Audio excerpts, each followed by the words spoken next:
Fast अंदाज में। उपचुनाव को लेकर मुख्यमंत्री निवास पर बैठक हुई, जहां सीएम अशोक गहलोत ने दोनों सीटों के लिए रणनीति बनाई और चर्चा की। दिल्ली में बीजेपी की अहम बैठक हुई। बीजेपी के राष्ट्रीय अध्यक्ष जेपी नड्डा ने राजस्थान के बीजेपी सांसदों के कामकाज का फीडबैक लिया। बैठक में सांसदों के परफॉर्मेंस पर भी चर्चा हुई, तो साथ ही कोरोना काल में सांसदों के योगदान की भी समीक्षा की गई। बैठक में बीजेपी प्रदेशाध्यक्ष सतीश पूनिया शामिल हुए। पूनिया के साथ नेता प्रतिपक्ष गुलाब चंद कटारिया, उपनेता प्रतिपक्ष राजेंद्र राठौड़, संगठन महामंत्री चंद्रशेखर के अलावा पूर्व सीएम वसुंधरा राजे भी मौजूद रहीं। पेगासस जासूसी कांड, कृषि कानून और महंगाई पर चर्चा को लेकर सरकार और विपक्ष के बीच बने गतिरोध के चलते मानसून सत्र लगातार हंगामे की भेंट चढ़ रहा है। लोकसभा में हंगामे के चलते लोकसभा स्पीकर बिरला काफी नाराज हुए। उन्होंने कहा कि देश की जनता मुझसे सवाल करती है, पूछती है कि संसद क्यों नहीं चल रहा। पेगासस मुद्दे पर सुप्रीम कोर्ट में सुनवाई मंगलवार तक के लिए टली। सीजेआई ने कहा कि अगर मामले में सच्चाई हुई तो मामला बेहद गंभीर है। सीजेआई ने पूछा, आईटी एक्ट और टेलीग्राफ एक्ट के तहत मामला क्यों नहीं दर्ज कराया। पेगासस मुद्दे को लेकर पूर्व केंद्रीय मंत्री रविशंकर प्रसाद ने कहा है कि कांग्रेस पार्टी ने कोई सबूत पेश नहीं किया, एक भी सबूत नहीं दिया। कांग्रेस सदन को बाधित करना चाहती है। पीएम नरेंद्र मोदी ने गुरुवार को उत्तर प्रदेश के पीएम गरीब कल्याण अन्न योजना के लाभार्थियों को संबोधित करते हुए राज्य की योगी सरकार की जमकर तारीफ की। पीएम मोदी ने कहा कि उत्तर प्रदेश भारत के ग्रोथ इंजन का पावर हाउस बन सकता है। ये विश्वास हाल के वर्षों में बना है। पश्चिम बंगाल के मुख्यमंत्री ममता बनर्जी ने वैक्सीन को लेकर केंद्र सरकार पर हमला बोला है। उन्होंने केंद्र पर कोरोना वैक्सीन के वितरण में भेदभाव के आरोप लगाए। भारतीय युवा कांग्रेस ने तेल की बढ़ती कीमतों और पेगासस जासूसी के खिलाफ विरोध प्रदर्शन किया। इस प्रदर्शन में कांग्रेस नेता राहुल गांधी भी शामिल हुए। राहुल गांधी ने कहा कि देश में सबसे बड़ा मुद्दा रोजगार का है, लेकिन पीएम मोदी रोजगार के मुद्दे पर कुछ नहीं बोलते। कर्मचारी अधिकारी संगठनों की मांगों पर सुनवाई के लिए एक समिति का गठन किया गया। रिटायर आईएएस खेमराज चौधरी की अध्यक्षता में समिति का गठन हुआ। सीएम गहलोत ने उच्च स्तरीय समिति के गठन को मंजूरी दे दी। ये समिति वेतन विसंगति, वेतन सुधार, प्रमोशन सहित कर्मचारी संगठनों की अन्य मांगों का विश्लेषण और परीक्षण करेगी। राज्य निर्वाचन आयोग ने करीब 1.5 साल से लंबे चल रहे 12 जिलों के जिला परिषद और पंचायती समितियों में से 16 जिलों में चुनाव का ऐलान कर दिया,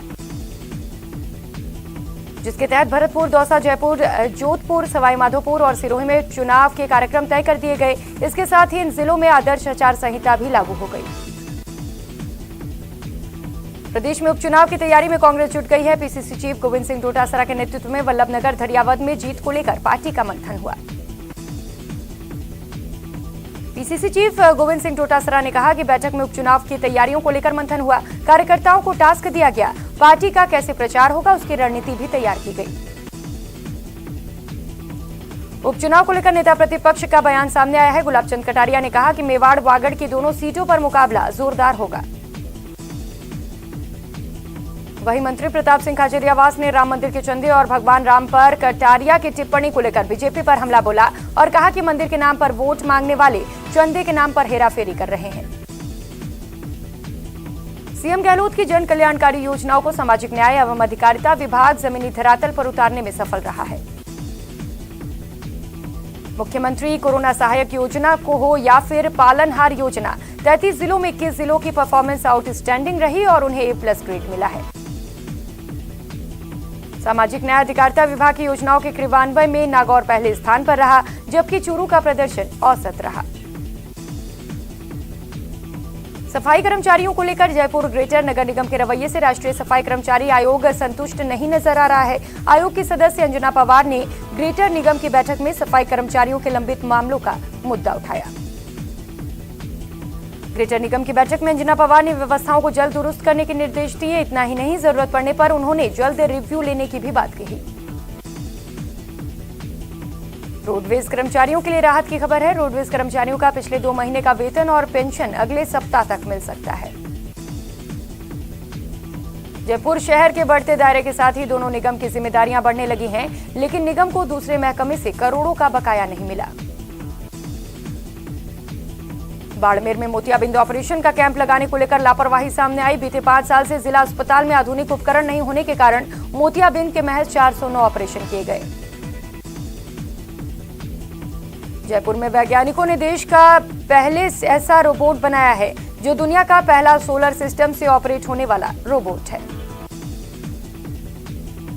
जम्मू कश्मीर के उपराज्यपाल मनोज सिन्हा ने गुरुवार को अभिनेता आमिर खान और फिल्म निर्माता राजकुमार हिरानी की मौजूदगी में एक समारोह में नई फिल्म नीति की शुरुआत की। लॉन्च इवेंट शेर कश्मीर इंटरनेशनल इन्वेंशन सेंटर में प्रसिद्ध डल झील के दृश्य के साथ आयोजित किया गया। तमिलनाडु में हिंदू धार्मिक और धर्मार्थ बंदोबस्ती मंत्री पीके शेखर बाबू ने गुरुवार को राज्य के 47 प्रमुख मंदिरों में अन्नई थिमिसल अर्चना योजना का उद्घाटन किया। टोक्यो ओलंपिक में भारतीय पुरुष हॉकी टीम ने कांस्य पदक जीतने पर एक सैंड आर्टिस्ट सुबाल मेहराना ने सुंदर चित्रकारी कर हॉकी टीम को बधाई दी। Asian American and Pacific Islander के एक प्रतिनिधिमंडल ने गुरुवार को अमेरिकी राष्ट्रपति जो बाइडेन और उपराष्ट्रपति कमला हैरिस से मुलाकात की और घृणा अपराधों और आव्रजन सहित कई मुद्दों पर चर्चा की। ओलंपिक में महिला हॉकी कांस्य में चूक गई। ब्रिटेन की महिला हॉकी टीम ने भारत की महिला हॉकी टीम को 4-3 से हराया। टोक्यो ओलंपिक में भारतीय पहलवान रवि दहिया ने 57 किलो फ्री स्टाइल वर्ग में सिल्वर मेडल अपने नाम किया। फाइनल मुकाबले में रूस के खिलाड़ी को मात दी। रवि दहिया को प्रधानमंत्री मोदी ने बधाई दी। पीएम मोदी ने कहा कि रवि कुमार दहिया एक शानदार पहलवान है। उनकी लड़ाई की भावना और तप उत्कृष्ट है। सीएम गहलोत ने भी रवि दहिया को ट्वीट कर बधाई दी है। सीएम ने अपने ट्वीट में लिखा कि टोक्यो ओलंपिक में पुरुषों के फ्री स्टाइल 57 किलोग्राम कुश्ती में रजत पदक जीतने के लिए पहलवान रवि दहिया को हार्दिक बधाई। टोक्यो ओलंपिक में भारतीय पहलवान दीपक पूनिया का सपना टूट गया। दीपक पूनिया को पुरुष फ्री स्टाइल 86 किलोग्राम भार वर्ग में हार का सामना करना पड़ा। और बड़ी खबर इस वक्त ओलंपिक से आपको बता दें, कुश्ती में बजरंग पूनिया जीत चुके हैं। 65 किलोग्राम वर्ग में बजरंग पूनिया ने जीत दर्ज की है। पूनिया ने किर्गिस्तान के पहलवान को हरा दिया है, मात दे दिया है। बजरंग पूनिया क्वार्टर फाइनल में पहुंच चुके हैं। तो बड़ी और सबसे अच्छी खबर आज सुबह की आपको बता दें, ओलंपिक को लेकर यह खबर है। कुश्ती में बजरंग पूनिया ने जीत हासिल की है। 65 किलो वर्ग में बजरंग पूनिया ने जीत दर्ज कर ली है। पूनिया ने किर्गिस्तान के पहलवान को करारी शिकस्त देते हुए क्वार्टर फाइनल में एंट्री ले ली है।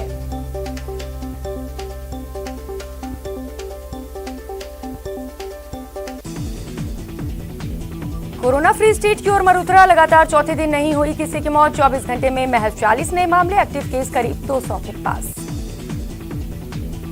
राजसमंद जिले की कुआरिया ग्राम पंचायत ने वैक्सीनेशन में रिकॉर्ड बनाया है। पंचायत के 100% ग्रामीण टीका लगवा चुके हैं। पंचायती राज विभाग के 3 लेयर पर हुए सर्वे के बाद इसकी पुष्टि हुई। कोटपुतली के सरुंड थाना इलाके में स्कूल से निकाले गए छात्र ने शिक्षक पर फायरिंग कर दी। इसी मामले में पुलिस ने घेराबंदी कर 2 नाबालिग छात्रों को हरियाणा के धनबाद से निरुद्ध कर लिया। चूरू में पुलिस ने अवैध शराब के खिलाफ कार्रवाई करते हुए हाईवे से 844 कार्टन अवैध शराब से भरे ट्रक को जब्त किया। साथ ही 2 आरोपियों को भी गिरफ्तार किया। झालावाड़ जिले के बडिया गांव में एक युवक ने पारिवारिक तनाव के चलते फांसी लगाकर आत्महत्या कर ली, जिससे इलाके में हड़कंप मच गया। करौली में सुरोर थाना अंतर्गत उदासी का बाग में जमीनी विवाद को लेकर भिड़े 2 पक्ष, करीब 15 लोग हुए घायल। कोटपुतली के सरुंड थाना इलाके में दिन दहाड़े फायरिंग की घटना हुई। घटना में एक शख्स के पैर पर गोली लगी, जिसका इलाज जारी है। झालावाड़ जिले में पुलिस ने हरियाणा से तस्करी कर मध्य प्रदेश की इंदौर लाई जा रही अवैध शराब पर कार्रवाई की। पुलिस ने शराब से भरा 2 ट्रक पकड़ा और 2 आरोपियों को भी गिरफ्तार किया।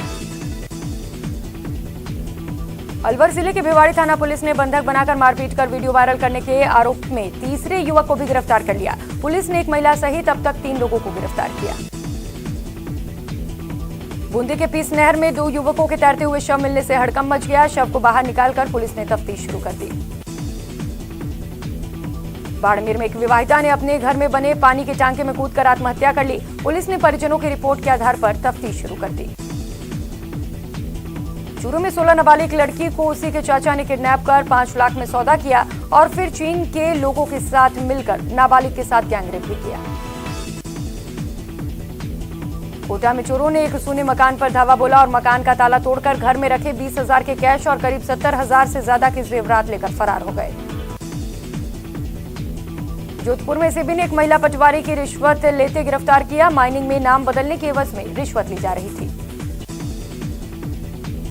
सीकर में भी एसीबी ने बड़ी कार्रवाई की और एक साथ 3 लोगों को घूस लेते गिरफ्तार किया। एसीबी ने रुलियानी पंचायत के सरपंच, वीडियो और वरिष्ठ सहायक को गिरफ्तार किया। दौसा पुलिस ने तेल टैंकरों की लूट गिरोह पर शिकंजा कसा और एक आरोपी को गिरफ्तार किया। 8 लोगों को पुलिस पहले ही गिरफ्तार कर चुकी है। धौलपुर की कंचनपुर पुलिस ने अवैध हथियार सहित एक आरोपी को गिरफ्तार किया जो कि किसी संगीन वारदात को अंजाम देने की फिराक में थे। पोखरण के दुधिया गांव में एक खेत में पानी के टांके में कूदकर एक युवक और नाबालिग किशोरी ने आत्महत्या कर ली। इलाके में इस वक्त हड़कंप है। बूंदी जिले में पुलिस ने एक युवक पर फायरिंग कर घायल करने के मामले में फरार चल रहे 3 आरोपियों को गिरफ्तार किया। बीकानेर के सीमावर्ती क्षेत्र में नशे के खिलाफ जोधपुर नारकोटिक्स ब्यूरो की टीम ने कार्रवाई करते हुए एक कार से 48 किलो 500 ग्राम टोटा पोस्ट बरामद किया और 2 तस्करों को गिरफ्तार किया। बाड़मेर जिले के गुड़ामलानी थाना क्षेत्र के रामजी का गोल में जमीनी विवाद को लेकर एक पक्ष ने दूसरे पक्ष पर हमला कर दिया, जिससे हमले में 2 युवकों को चोटें आई। ब्रेक के बाद आप सभी का स्वागत है। खबरों में आगे बढ़ेंगे। डूंगरपुर के चुंडावाड़ा गांव में युवक की हत्या के बाद पीड़ित परिजनों ने मुआवजे के लिए हंगामा किया। 4 लाख रुपए का मुआवजा तय होने के बाद राजी हुए। बारा शहर में बारिश के दौरान फैली अव्यवस्थाओं को लेकर भाजपा पार्षदों ने प्रदर्शन किया। नगर परिषद प्रशासन के खिलाफ नारेबाजी की। प्रदेश में बढ़ते साइबर अपराधों को लेकर बांसवाड़ा में बीजेपी के कई पदाधिकारी कलेक्ट्रेट पहुंचे और प्रशासनिक अधिकारियों को ज्ञापन सौंपा। चूरू के सुजानगढ़ में नगर परिषद के आयुक्त सोहन लाल ने सीवरेज योजना के एक्सीएन अशोक कुमार जांगीड़ को कारण बताओ नोटिस जारी किया। पूर्व मंत्री व सपोटरा विधायक रमेश मीणा गुरुवार को करौली के सपोटरा के दौरे पर रहे, जहां उन्होंने बारिश के कारण जलभराव एवं आपदा प्रबंधन कार्यों का जायजा लिया। चूरू में राज्य सरकार के निर्देश पर बाल अधिकारिता विभाग के उपनिदेशक ने टीम सहित बालिका आश्रम गृह का निरीक्षण किया। जिला प्रभारी मंत्री भजन लाल सर्किट हाउस गुरुवार को धौलपुर पहुंचे, जहां उन्होंने जिले के बाढ़ प्रभावित क्षेत्रों का दौरा किया। कोटा में टीम जीवन दाता के भुवनेश्वर गुप्ता ने एसडीपी डोनेट कर मानवता की मिसाल कायम की। हॉकी इंडिया के अध्यक्ष मणिपुर ज्ञानेंद्रो निंगोबम और हॉकी राजस्थान के प्रेसिडेंट अरुण कुमार सारस्वत उदयपुर के चित्तौड़गढ़ दौरे पर पहुंचे और यहां हॉकी के खिलाड़ियों को प्रोत्साहित किया। निर्वाचन विभाग ने भारत निर्वाचन आयोग के निर्देशों पर फोटोयुक्त मतदाता सूचियों के विशेष संक्षिप्त पुनर्निरीक्षण कार्यक्रम की घोषणा कर दी, जिसके तहत मतदाता वोटर लिस्ट में अपना नाम शामिल करा सकते हैं। कोटा बैराज की समानांतर पुलिया से कोचिंग छात्र के कूदने की सूचना पर पुलिस और नगर निगम का रेस्क्यू दल मौके पर पहुंचा और छात्र की तलाश शुरू कर दी। बारा दौरे पर श्रम राज्य मंत्री टीकाराम जूली, बाढ़ प्रभावित क्षेत्रों का लिया जायजा, पीड़ित लोगों से की मुलाकात। अलवर में बीजेपी जिला ओबीसी प्रकोष्ठ ने पौधारोपण किया। मुख्य अतिथि के तौर पर पहुंचे बीजेपी प्रदेश महामंत्री मदन दिलावर। आरसीए अध्यक्ष वैभव गहलोत जोधपुर दौरे पर रहे। वैभव गहलोत ने इस दौरान ओंकाराम कच्छाव के निधन पर उनके निवास स्थान पहुंचकर श्रद्धांजलि अर्पित की। जोधपुर के जयनारायण व्यास विश्वविद्यालय में विभिन्न विषयों की अंतिम वर्ष की परीक्षाओं का आगाज हुआ, जिसके बाद एक बार फिर कॉलेजों में रौनक दिखाई दी। मुख्यमंत्री अशोक गहलोत की बजट घोषणा के अनुसार राजसमंद जिले में भी ट्रैफिक पार्क बनाने की कवायद शुरू हो गई। जिला परिवहन अधिकारी अनिल पांड्या और तहसीलदार राजेंद्र भारद्वाज ने जमीन का मुआयना किया। चौमू में नगरपालिका प्रशासन द्वारा लोकार्पण पट्टिका को हटाने को लेकर अब मामला तूल पकड़ता जा रहा है। मामले को लेकर बीजेपी पार्षद और श्री श्याम नगर विकास समिति के सदस्यों ने उपखंड अधिकारी को ज्ञापन सौंपा। नागौर सांसद हनुमान बेनीवाल ने गुरुवार को केंद्रीय वन मंत्री पर्यावरण मंत्री भूपेंद्र यादव से उनके कार्यालय पर मुलाकात की। जिला प्रभारी मंत्री प्रसादी लाल मीणा सवाईमाधोपुर जिले के दौरे पर रहे। इस दौरान उन्होंने बारिश से प्रभावित गांव और ओवरफ्लो बांधों का भी जायजा लिया। बसेड़ी विधायक खिलाड़ी लाल बैरवा एक दिवसीय धौलपुर दौरे पर रहे। इस दौरान उन्होंने बसेड़ी में स्थित कार्यालय पर क्षेत्रीय कार्यकर्ताओं से मुलाकात की। कोटा के खेड़ा रसूलपुर में चंद्रोली नदी के तट पर 6 फीट लंबा मगरमच्छ निकलने से हड़कंप मच गया, जिसके बाद वन विभाग की टीम ने रेस्क्यू किया। बूंदी जिले में मकान गिरने से 7 लोगों की मौत होने पर पीड़ित परिवार को सांत्वना देने प्रभारी मंत्री प्रसादी लाल मीणा पहुंचे। प्रभारी मंत्री ने मृतक आश्रितों को राज्य सरकार की ओर से हर संभव मदद का आश्वासन दिया। कोटा में रेल मंडल के एक रेल कर्मचारी राहुल ने अंधेरी रात और भरी बरसात में 7 किलोमीटर पैदल चलकर रेल संचालन को सुचारू बनाने में योगदान दिया। उसकी सब सराहना कर रहे हैं। 15 अगस्त को आजादी के 75 वर्ष पूरे होने पर जैसलमेर में एबीवीपी द्वारा एक कार्यकर्ता एक गांव एक तिरंगा अभियान के तहत प्रत्येक गांव में तिरंगा फहराया जाएगा। धौलपुर जिले के दिहोली थाना इलाके में गांव में बड़ी दर्दनाक घटना घटित हुई, जिसमें नाती की मौत का सदमा दादी नहीं झेल पाई और नाती की मौत के करीब 1.5 घंटे बाद उसकी मौत हो गई। बाड़मेर में किसानों को मानसून की बारिश का इंतजार है। दूषित पानी लूनी नदी से बाड़मेर पहुंचने पर किसान चिंतित हैं। धौलपुर जिले के राजाखेड़ा के चंबल बाढ़ प्रभावित गांव हेत सिंहपुरा का एक युवक बारिश के कारण लापता हो गया। झालावाड़ जिले के तारच क्षेत्र में परवन और छापी नदी में बारिश के चलते आए उफान से कई गांव जलमग्न हो गए। धौलपुर में चंबल नदी में आए पानी से मुक्तिधाम और निर्माणाधीन पिंडदान भवन क्षतिग्रस्त। हमारे संवाददाता ने जायजा लिया। कोटा शहर में बारिश ने बढ़ाई परेशानी। हाल स्टेशन इलाके समेत कई कॉलोनियों में जलभराव। धौलपुर के सेपऊ में पार्वती नदी पर बनी टूटी पुलिया में आवाजाही से परेशानी। अब 3 दिन बाद जलस्तर घटने से लोगों ने राहत की सांस ली।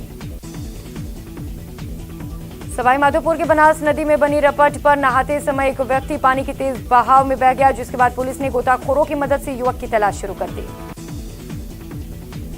प्रतापगढ़ के अरनोत उपखंड के चाचा खेड़ी गांव में बड़ा हादसा होने से टल गया। यहां पर बरसात के चलते एक मकान की दीवार गिर गई। सवाईमाधोपुर जिले में भारी बारिश के चलते जिले के 18 बांधों में से 9 बांध ओवरफ्लो हो चुके हैं। ऐसे में चंबल और बनास नदी किनारे बसे दर्जनों गांव में पानी घुस चुका है। इस बुलेटिन में इतना ही। आप बने रहिए हमारे साथ। नमस्कार।